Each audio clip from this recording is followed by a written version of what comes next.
First guest of the week joins us now. He is Dave McCormick, candidate for the Pennsylvania Senate as a Republican. He just came back from Israel. We're going to dive into a lot of different topics with him as it pertains to this Senate race that will be taking place over the course of 2024 in Pennsylvania. But Dave, we appreciate you coming on with us. You've got an incredibly illustrious background. Let me make sure that I hit this for everybody out there that is just learning about who you are and what your background is. You're a combat veteran, former CEO of Bridgewater Associates. You had a Wall Street Journal op-ed, which we've been talking about. Joe Biden and Bob Casey failed the Israel test. I want to start with this, though. Pennsylvania Democrats have done an incredible job of getting their vote out, of harvesting every possible voter out there. A stat that I read was that 50% of John Fetterman's votes were banked before they even had a debate, and people could see what his mental state actually was when he ran against Dr. Oz. Are you optimistic that Republicans have reverse engineered what Democrats are doing? And as we come forward in 2024 with your Senate race, with whomever the nominee is going to be, obviously Pennsylvania is massive when it comes to who wins the presidency. Have Republicans caught up? If not, what needs to be done to catch up with the Democrat vote machine? Yeah, thanks for having me, guys. Listen, it's the thing that's on my mind these days. And I think there's good progress, but a lot of work to do. There's three things we need to do. Number one, we've got to get the vote out, the normal vote out. In a presidential year, our voters come out in a much bigger way than they do in interim years. And so that's number one. Two, we've got to fix the mail-in ballot problem. And there's a huge effort across Pennsylvania. All different parts of the Republican Party and donors have come together. It's going to be multi-million dollars. And we've got to chase low-propensity voters. We got to get them registered for absentee ballots. We got to chase to make sure they do that. We got to then get the absentee ballots submitted. And that's a huge problem. We're not going to overcome the Democrats, but we have to close that gap in a significant way. And the third thing we have to do is change the culture where people embrace the idea of mail-in ballots, which has been a problem in the past. I think President Trump had been very opposed to that earlier. I think he started to talk about that in a very different way. People need to embrace absentee balloting as a way to make sure those are the current rules, and we need to win with those rules. And if we do that, we're gonna win this election. And it's not just for Dave McCormick's campaign; it's for everybody up and down the ticket, including the presidential nominee. The president, our nominee, is likely not going to win the presidency unless he or she wins Pennsylvania. So that's the plan. We got a lot of work to do, but I think there's a lot of people focused on it. Hey, Dave, it's Buck. Thanks for being with us here. I know that you made a trip to Israel. You have your Wall Street Journal op-ed yesterday. Joe Biden and Bob Casey failed the Israel test. First, just tell us, what did you see? I mean, bring us into this experience. I'm sure parts of it were really emotionally difficult to be near what had happened on October 7th. It was really unbelievable. My wife and I decided really over the holidays that we wanted to go.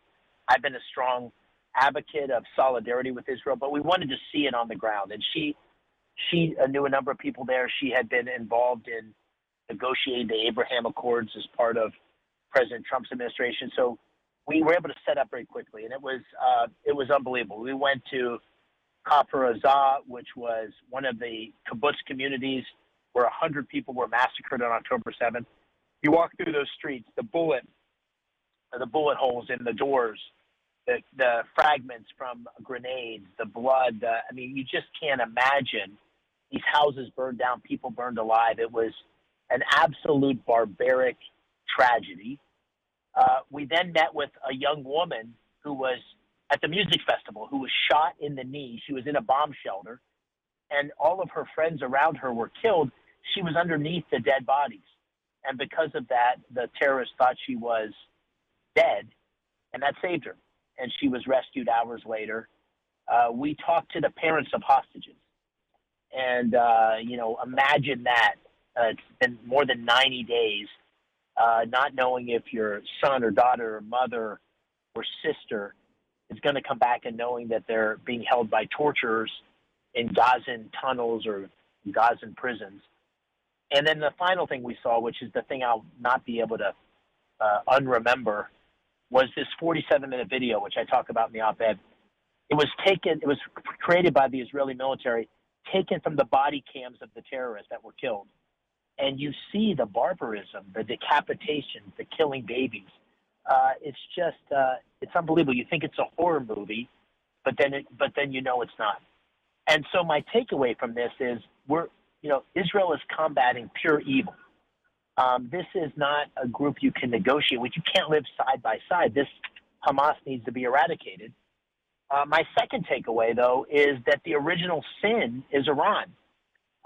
The deal that Obama did with Iran, Biden's continued, that Bob Casey was the decisive vote and has supported all along. This was the original sin, which put $100 billion in the hands of Iran, which it's used to finance all these terrorist proxies, Hezbollah, Hamas, Islamic Jihad, that are now the Houthis, which are now shooting at American sailors in the Red Sea, trying to kill Americans in Iraq and Syria. So we've got to strangle Iran. We've got to stand strong with Israel in its fight against evil, because it's not just a fight on behalf of Israel; it's a fight on behalf of all the West, of all freedom-loving people. We're talking to Dave McCormick. You're running against Bob Casey. Bob Casey seems to have gone super left-wing after pretending to be a moderate. But interestingly, John Fetterman, who everybody thought was crazy left-wing zealot, has actually been 100% right. I bet even you would say, and I bet you're stunned by it because you ran against the guy. I know you were running in the Republican primary race, but you were planning on ending up running against him. Have you been stunned that Fetterman's been so right on Israel and that Bob Casey's been so wrong? I mean, I Buck and I have talked about on the show.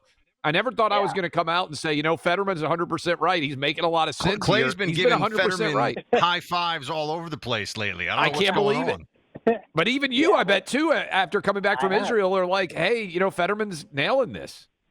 I'd say two things. I've been shocked by the timidity, by the lack of leadership of a three-term incumbent senator, Bob Casey. Not only is he not speaking out forcefully with moral clarity and leadership, he's not speaking out at all. He's just got his head hunkered down. On the other hand, Fetterman, listen, my guess is I disagree with Fetterman on about 80% of things, but on three things, he's been, I think, great, and his positions are ones that I've been talking about forever, and I really admire his courage in saying that. Number one, he's got to support Israel. He's been a strong voice. Number two, he's called out the border and what a crisis on the border, and it needs to be handled.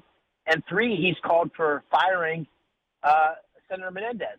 So in all three cases, I think he's on the right side of things, and I appreciate the fact that he's speaking out. And I think the contrast with Bob Casey, who doesn't speak out, who isn't willing to call balls and strikes, who isn't willing to call out evil, is really noteworthy. And I think that's the contrast that I want to talk about, because we need a leader in the Senate on behalf of Pennsylvania, and Bob Casey's not that guy.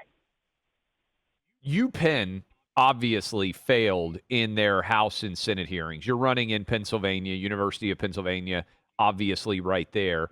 You come from the business universe. You were very, very successful with Bridgewater, building up so many different businesses. I'll bet you know Bill Ackman somewhat, at least, who has been leading the charge on a lot of these issues. How much have you seen, based on the people that you worked with in your past, a lot of people suddenly look up and realize, wow, we've lost control of good and evil instruction at our universities? And how disappointed have you been by the University of Pennsylvania's response to the terror attack of October 7th? Yeah, I think, I was one of the first people to say that Liz McGill should be fired. And the reason, and this was before the hearings, and the reason was, it just seems so obvious to me when you have Jewish students hiding in their rooms when you're not enforcing the law against looters and people that were marching on the campus and really calling for genocide, that you've lost your position as a leader. And the hearings of all three of those presidents made that more clear. And it was a test, and a lot of people have failed that test. I think those presidents have failed that test. I think Bob Casey's failed that test. Many people have failed that test. And part of the reason is that the progressive left ideology has defined the world in terms of oppressed and oppressors.